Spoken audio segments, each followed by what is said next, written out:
प्यारे बच्चों, कक्षा 11 बायोलॉजी। आज हम आप लोगों को सेल चैप्टर का कोशिकांग राइबोसोम की संरचना के विषय में बता चुके, और इसके बाद आता है राइबोसोम का संयोजन और वियोजन किस प्रकार होता है। Association and dissociation of ribosomes. तो एसोसिएशन और डिसोसिएशन क्या है, इस बात को समझना है कि एसोसिएशन का मतलब होता है संयोजन और डिसोसिएशन का मतलब है वियोजन, विभाजन, अलग होना, सेग्रीगेट होना।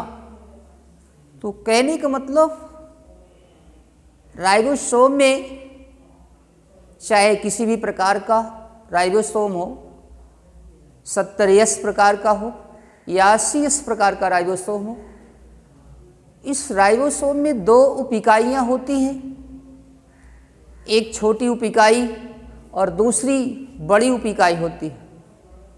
तो छोटी और बड़ी दोनों उप इकाइयों के जुड़ने से, संयोजन से ही राइबोसोम का संयोजन होता है, एसोसिएशन होता है।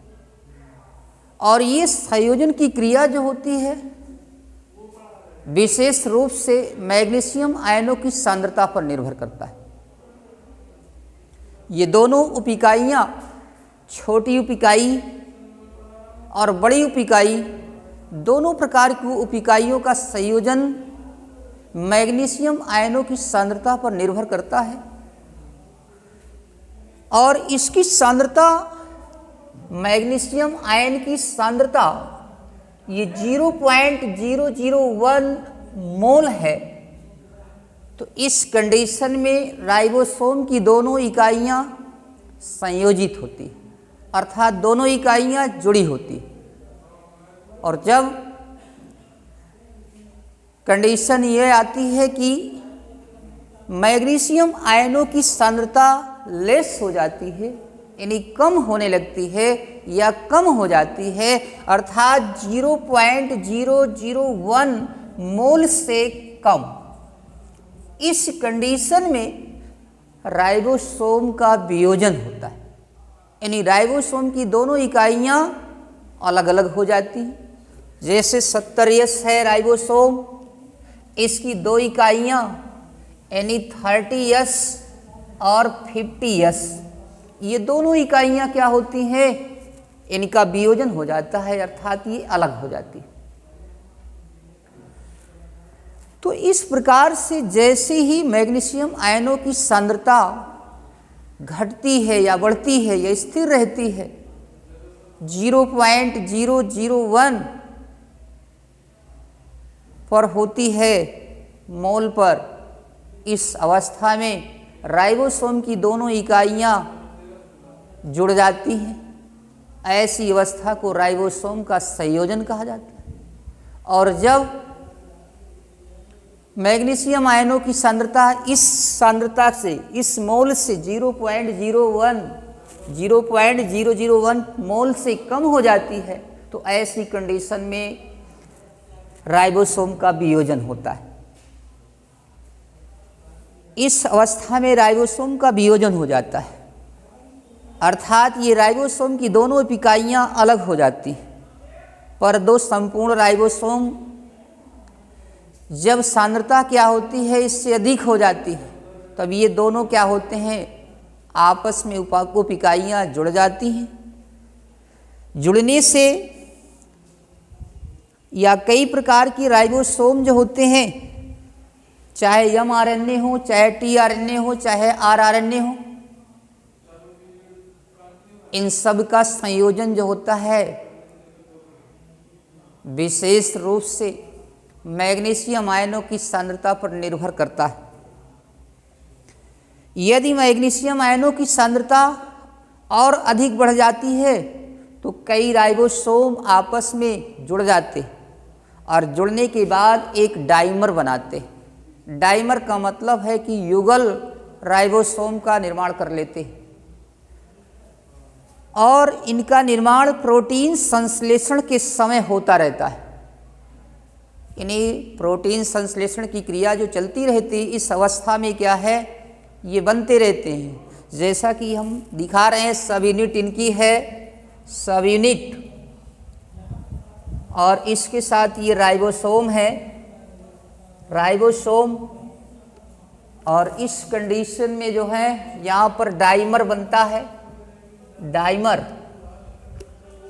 तो जैसे ये एक इकाई है, एक यूनिट ये है, दूसरी यूनिट इसकी ये है, और इसके बाद ये दोनों यूनिटें क्या होती हैं, आपस में ऐसे संयोजित हो जाती।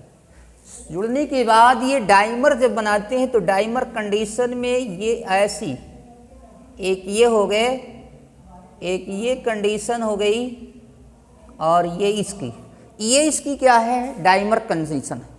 अर्थात इसमें जो होते हैं, यहाँ पर आप देखेंगे 30S और 50S, मान लीजिए ये 50S या 40S, और क्या होते हैं यहाँ पर 60S। तो यहाँ पर ये कंडीशन जो बनती है, यानी 70S या 80S, और इसके साथ में ये हो जाता है कितना, यानी कि 100S, और ये क्या बनता है 120S। इस कंडीशन में आ जाएंगे। यहाँ इसकी कंडीशन जो होती है, यहाँ नहीं बल्कि इस कंडीशन में, यहाँ पर आप देखेंगे ये 70S हो गया, और ये क्या होता है 80S, और यहाँ इस कंडीशन में देखते हैं तो यहाँ पर 100S और ये 120S की इकाई तैयार होती है। और ये जो होता है ये प्रोकैरियोटिक कोशिका का है, प्रोकैरियोटिक सेल, और ये क्या होता है यूकैरियोटिक सेल होता है। यूकैरियोटिक सेल की बात है। तो दो हो गए इसमें इसकी इकाइयाँ। और यहाँ पर जैसे इसकी मैग्नीशियम आयन की सांद्रता, मैग्नीशियम आयन की सांद्रता, ये सांद्रता है, इनकी कंडीशन है। इस कंडीशन में क्या है, अगर 0.001 मोल, यानी कि इससे क्या है कम है इनकी सांद्रता, ये सांद्रता कम होने पर क्या होते हैं, ये दोनों इकाइयाँ अलग अलग होती। और जैसे ही यहाँ पर ये क्या है, मैग्नीशियम आयन की सांद्रता क्या होती है, अधिक है, तो अधिक होने पर ये दोनों इकाइयाँ आपस में क्या होती हैं, संयोजित हो जाती। तो ये संयोजन की क्रिया है, और ये क्या है, वियोजन की क्रिया है। अब इसके बाद देखिए जो डाइमर बन रहा है, डाइमर कैसे बन रहा है, डाइमर बनने का मतलब है कि यहाँ पर ये 100S यूनिट में प्रोकैरियोटिक हो गए, और ये क्या होते हैं 120 के यूनिट में ये यूकैरियोटिक हो गए। प्रत्येक राइबोसोम RNA और प्रोटीन का बना होता है। कहने का मतलब ये राइबोसोम चाहे कोई भी हो, 70S हो या 80S हो, दोनों प्रकार के राइबोसोम जो होते हैं ये RNA और प्रोटीन के बने होते हैं। और RNA जिस राइबोसोम में उपस्थित होता है, उस RNA को राइबोसोमल RNA अर्थात उसको कहा जाता है rRNA कहा जाता है। राइबोसोमल RNA यानी जिस RNA में राइबोसोम क्या होता है, उपस्थित होता है। ये भिन्न भिन्न प्रकार की कोशिकाओं में भिन्न भिन्न प्रकार के होते हैं, और इनका अनुपात जो होता है हमेशा सदैव RNA और प्रोटीन, इन दोनों का अनुपात प्रत्येक प्रकार के जितने भी राइबोसोम है, चाहे 70S हो चाहे 80S हो, इन दोनों प्रकार के RNA में क्या होता है, लगभग बराबर होता है। इनकी क्वांटिटीज क्या होती है, बराबर होती है।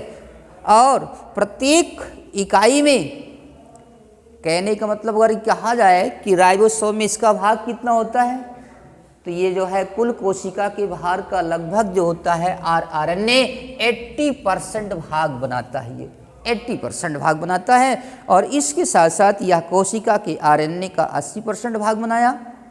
प्रत्येक इकाई में भिन्न भिन्न अवसादन गुणांक का RNA पाया जाता है।